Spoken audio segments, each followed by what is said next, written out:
Most people believe that making more money automatically leads to wealth. It sounds logical. If someone earns $10,000 a month while another person earns $3,000 a month, the first person should become rich much faster, right? But real life doesn't work that way. In fact, some of the wealthiest looking people are often living paycheck to paycheck, while some of the truly wealthy people live surprisingly ordinary lives. That's because income and wealth are not the same thing, and understanding that difference could completely change your financial future. Today, we're going to explore why a high income doesn't automatically make you wealthy, how many high earners fall into a financial trap, and what actually separates wealthy people from everyone else. Let's start with a simple example. Imagine two friends. The first friend earns $150,000 per year. He drives a luxury car, lives in a large house, wears expensive clothes, and takes luxury vacations. The second friend earns $60,000 per year. She drives a reliable used car, rents a modest apartment, and invests part of every paycheck. If you saw them walking down the street, you'd probably assume the first person is richer. But 10 years later, the second friend could easily have a higher net worth. Why? Because wealth isn't about how much money comes in. It's about how much money stays. This is the first financial lesson most people never learn. Income is what you earn. Wealth is what you keep. A doctor earning $300,000 a year can be broke. An office worker earning $60,000 can become a millionaire. The difference isn't income. The difference is behavior. One of the biggest reasons high-income people struggle financially is lifestyle inflation. Lifestyle inflation happens when your spending rises every time your income rises. You get a raise, you move into a bigger house, you buy a newer car, you upgrade your phone, you start eating at more expensive restaurants. Before long, your higher salary disappears because your expenses increased alongside it. Many people spend years chasing bigger paychecks without realizing they're trapped on what experts call the hedonic treadmill.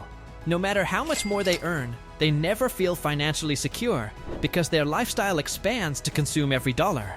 Think about it. Someone earning $50,000 might dream about making $100,000.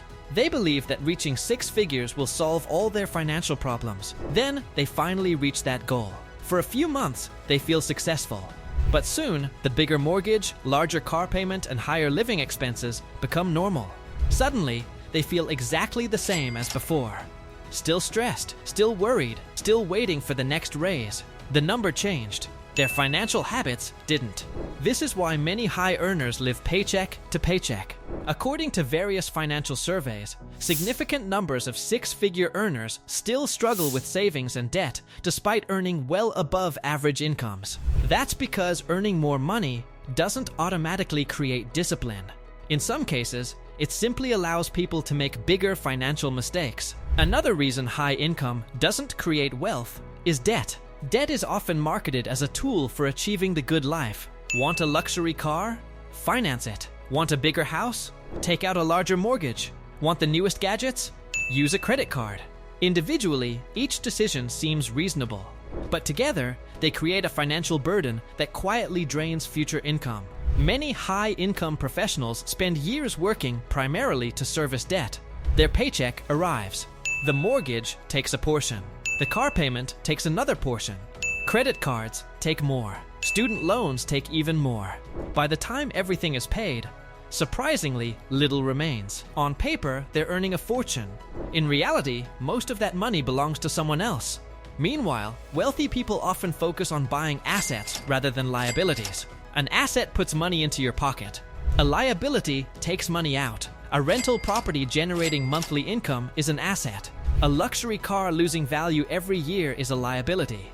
Investments that grow over time are assets. Expensive purchases made to impress others are usually liabilities. The wealthy understand this distinction better than almost anyone.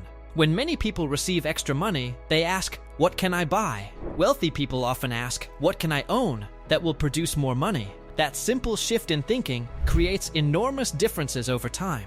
Let's look at another example. Imagine Sarah and Mark. Both earn $120,000 annually. Sarah spends nearly everything she earns. She upgrades her lifestyle whenever her salary increases. She owns expensive cars, designer clothing, and takes luxury vacations. Mark lives comfortably but below his means. Every month, he invests a significant portion of his income into index funds and income-producing assets. After 20 years, Sarah may have accumulated lots of memories and expensive possessions. Mark may have accumulated millions in investments. The shocking part? They earned the exact same income.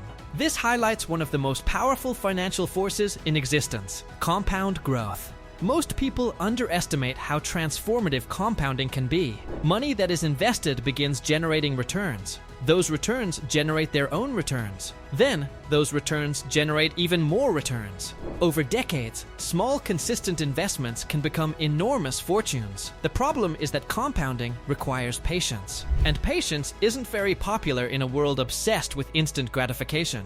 People want results now. They want the luxury car today, the bigger house today, the visible signs of success today. But wealth is often invisible. A person with $1 million investment portfolio might look completely ordinary. Meanwhile, someone driving a luxury SUV could be deeply in debt. That's one of the greatest ironies of personal finance. The people who look rich are not always wealthy, and the people who are wealthy often don't look rich. This brings us to another important point. Many people confuse status with wealth. Status is what other people see.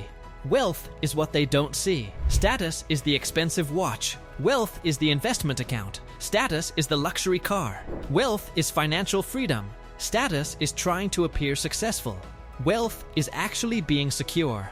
The challenge is that society constantly encourages status spending.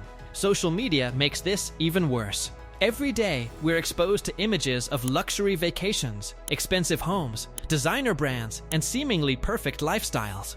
People compare themselves to these images and feel pressure to spend money they don't need to spend. What they don't see are the loans, credit card balances, and financial stress hidden behind the scenes. Building wealth isn't about depriving yourself. It's about creating a gap between what you earn and what you spend. The larger that gap becomes, the faster wealth grows. A person earning $50,000 and saving $10,000 annually is often in a stronger position than someone earning $150,000 and saving nothing, because wealth grows from surplus, not from income alone. This is the lesson many people learn too late. They spent decades pursuing higher salaries while ignoring the habits that actually build wealth. Then, one day, they realize they've earned millions throughout their careers, but have very little to show for it. The good news is that wealth building doesn't require a massive income. It requires consistency. It requires patience. And most importantly, it requires understanding that wealth is not what you earn. It's what you keep. So the next time you see someone with an expensive car or a luxury lifestyle, remember this: you can't tell how wealthy someone is by looking at them. Real wealth is often hidden. It's found in investment accounts, business ownership, appreciating assets, and financial freedom. A high income can certainly help, but income alone won't make you wealthy, because wealth isn't built by earning more. It's built by keeping more, investing more, and allowing time to do the rest. And once you understand that difference, you'll stop chasing the appearance of wealth and start building the real thing.